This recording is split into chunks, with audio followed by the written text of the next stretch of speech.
দর্শক, আবারও কোটা সংস্কারের দাবিতে হওয়া আন্দোলনের ব্যাপারে খবর জানাতে চাই আপনাদের। সহকর্মী তাজনুর ইসলাম আছেন তাঁতিবাজার মোড় এলাকায়, সরাসরি যাচ্ছি তার কাছে। তাজনুর, তাঁতিবাজার এলাকার পরিস্থিতি এখন আপনি কেমন দেখছেন আমাদেরকে জানাবেন।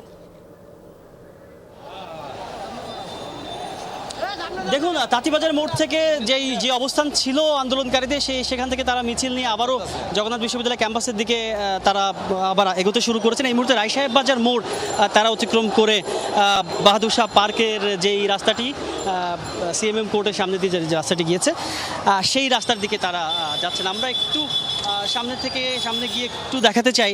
মূলত আন্দোলনকারীরা আজকে দুপুর 2টা নাগাদ তাদের জগন্নাথ বিশ্ববিদ্যালয়ে বিক্ষোভ সমাবেশ হওয়ার কথা ছিল, যেটি কিনা সোমবারের যেই সেই সংঘর্ষে তাদের যেই সমস্ত শিক্ষার্থী আহত হয়েছিল, সেই শিক্ষার্থী আহত হওয়ার প্রতিবাদে মূলত আজকে তাদের বিক্ষোভ কর্মসূচি হওয়ার কথা ছিল। তবে তার আগেই বেশ কয়েকটি ঘটনা ঘটে গিয়েছে। এক হচ্ছে কবি নজরুল ইসলাম কলেজের সামনে থেকে তাদের দুজন শিক্ষার্থীকে ভেতরে ধরে নিয়ে যাওয়ার একটি অভিযোগ ছিল। তারপর তারা সেখানে এক ধরনের পাল্টা ধাওয়ার মুখোমুখি হয়। পরবর্তী সময়ে যখন তারা মিছিল নিয়ে রায়সাহেব বাজারের দিকে আসে, তখন কিন্তু খানিকটা গোলাগুলির ঘটনা ঘটেছে এবং আমরা দেখেছি যে দুজন গুলিবিদ্ধ শিক্ষার্থী ন্যাশনাল মেডিকেল কলেজে এই মুহূর্তে চিকিৎসাধীন রয়েছে, মোট 4 জন। মূলত সব মিলিয়ে বিক্ষোভকারীরা এখন আবারও বিশ্ববিদ্যালয় ক্যাম্পাসের দিকে ফিরছে।